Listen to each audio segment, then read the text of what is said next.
Can essential oils cure cancer?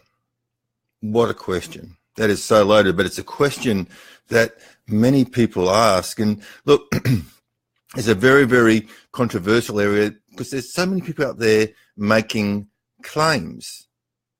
And this is where natural remedies sort of fall into, like, get a bad name for themselves. It's not so much that there's something wrong with the natural therapies, but sometimes people get so passionate about what they're promoting, whether they're promoting essential oils or other sorts of supplementation, that they start to make these claims.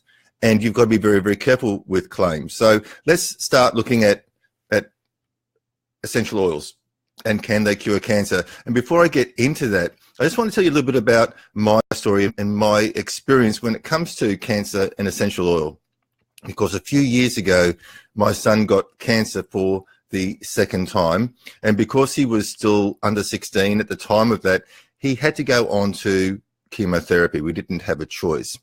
And he was on some very, very, very aggressive chemotherapy initially because they were going to do a bone marrow transplant. And then eventually they changed his treatment onto a 2-year weekly chemo plan. Now you can imagine what that was doing to his immune system. So I incorporated essential oils into his regime to supplement and to help his immune system. I was using essential oils to boost his body, to give his body a fighting chance, not to necessarily try to cure the cancer. I didn't want to interfere with the treatment that was ongoing. And this is another important thing, is why do people come onto places like Facebook and start talking to people who aren't qualified, asking whether people can use certain essential oils when people are on chemo or suffering from cancer? That's crazy. Like, you know, if my house was falling down, I wouldn't get onto Facebook and ask, how can I fix my roof? I'd actually contact somebody who was professional, who was an expert in that area, and say, come fix my roof. There just seems to be this zone when it comes to essential oils and natural health in general, where people just believe that they can just give out this information and because it's natural, it won't hurt. And nothing can be further from the truth. Now, when I was going through my stuff with my son, Jesse, I spoke with his oncologist all the time, and his oncologist knew exactly what we were doing.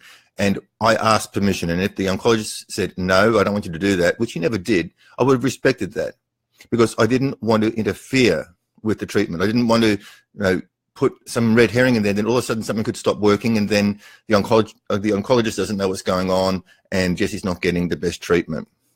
So let's just get things very clear from the outset, that as much as I love essential oils, and I'm very passionate about them, I use them every day, I'm not about to come out here and make some wild claims. I'm not out here to fill anybody with false hope. And that's the other problem, is that we're saying these people who are so passionate and they love their essential oils and they go, yes, get onto frankincense or get onto this and it will cure your cancer. It's a very dangerous statement to make, because there is no guarantee. There's no guarantees in life. There's no guarantees that chemotherapy is going to cure cancer, and there's no guarantees that essential oils are going to cure cancer. And hey, Michael, thanks for joining me. We're having a general rant today. Okay, so let's look at the essential oils in the role of how can they cure cancer. And the bottom line is, we're not going to make any claims that essential oils can cure cancer, but they can play a role. Okay, they can provide the body with the building blocks, with the chemistry, with the components to help fight the cancer itself. So basically, we're actually putting something into the body, and then it's up to the body to use it. Okay, and this is where there's no guarantees of anything, because the body may or may not utilize that nutrition, and that's all that essential oils are. Essential oils are just concentrated nutrition. So it's nutritional medicine. And nutritional medicine has been proven over many, many years to be very, very successful. But I just wouldn't utilize essential oils on their own when it comes to, like, if tomorrow, if I was diagnosed with cancer, I'd be making sweeping changes throughout my entire lifestyle. Yes, I'd be using essential oils, but I would also be changing my diet. I'd be changing my lifestyle. I'd be doing lots of other things lots of other things. I'd be making sure that I was drinking pure water, that I was reducing the toxicity that was going into my body.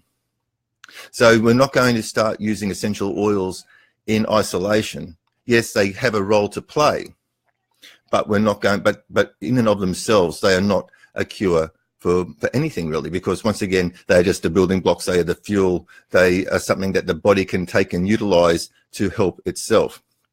Okay, so there are many studies. So this is saying like there are studies about how essential oils can help with cancer, and everybody knows about frankincense, or most people talk about frankincense, and that's a very expensive way to go about things, and sometimes not necessarily the right oil for that particular type of cancer.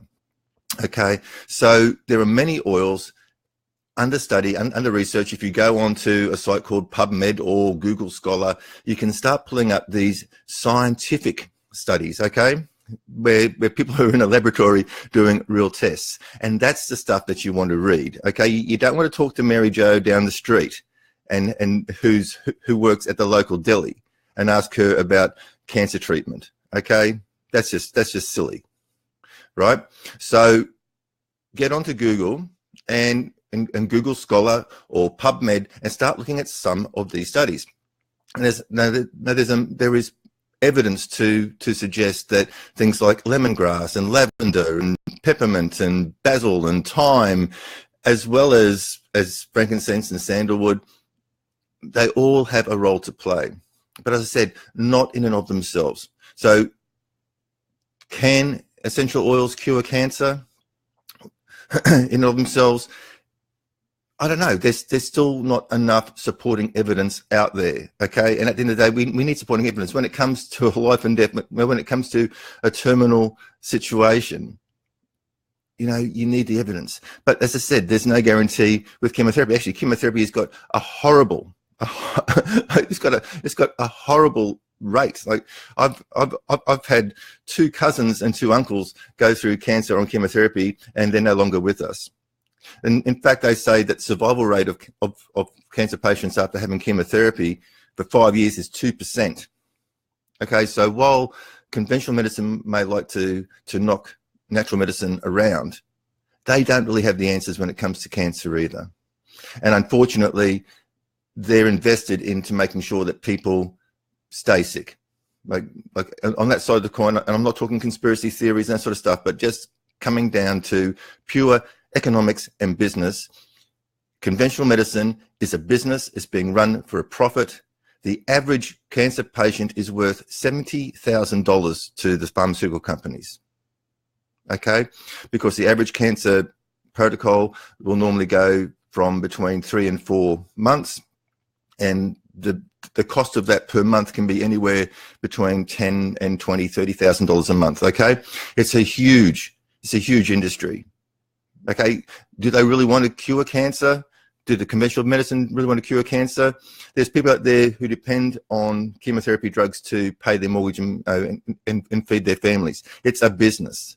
Okay, don't think for a minute that conventional medicine and the FDA, the TGA, everything else are out there with your best interests at heart. Okay, they're out there to ensure the economy is healthy, not necessarily you. Okay, now once again, there are many success stories, many stories out there about people who have conquered cancer using natural approaches, using essential oils, using diet, using juicing, using other sorts of supplementation. Okay, so the evidence is there, but I think you just got to approach it with an open mind and just steer clear of claims, because as I said, nothing in this world is guaranteed.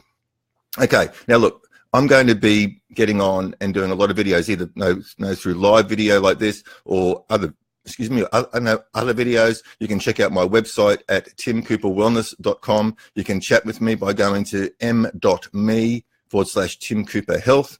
And I really want to get in contact with you because I'm going to be getting on very regularly, and I'm going to be answering lots of questions. Okay, I'll be answering your questions, and I'll be answering the questions that I find are asked most commonly on the internet, because I want to make it very clear. Okay, I want to make it very clear that, look, I love essential oils. As I said, I use them every day, and they help my boy to no end. I can tell you so many stories, but I also want to make sure that you are aware of how to use them properly, when to use them, when not to use them, when to ingest them, when not to ingest them, and how to get the most out of them. Okay? I think this is once again where a lot of people get a little bit annoyed. You know, the professionals out there who go away and study all this stuff, they get a little bit annoyed when somebody can just go along and buy something and treat themselves. Now just remember, you can go and buy Panadol, you can buy paracetamol over the counter everywhere. That doesn't necessarily mean that you can take as much as you like whenever you like. And that's the way you should treat natural medicine as well. Just because it's natural doesn't mean it is totally safe. Sharks are natural, snakes are natural, spiders are natural, belladonna is natural, right? There's plenty of stuff out there in nature that can kill you. There's plenty of stuff out there in nature that can hurt you. You've got to know how to use it properly. So stay tuned. Go to my Facebook page at Tim Cooper Health and like it so you'll get notification when I go live again, and go to timcooperwellness.com and check out the blog. And as I said, I'll be adding lots and lots of information there all the time. You've got a question, either put the question below or go to my blog or message me. Go to m.me/Tim Cooper Health and ask me a question. You've got a health issue? Ask. I'm here to help you. Okay? So remember, I'm going to be here every second day, every third day or so, giving you information about how to get healthy naturally and safely. Thanks for your time, and you take care.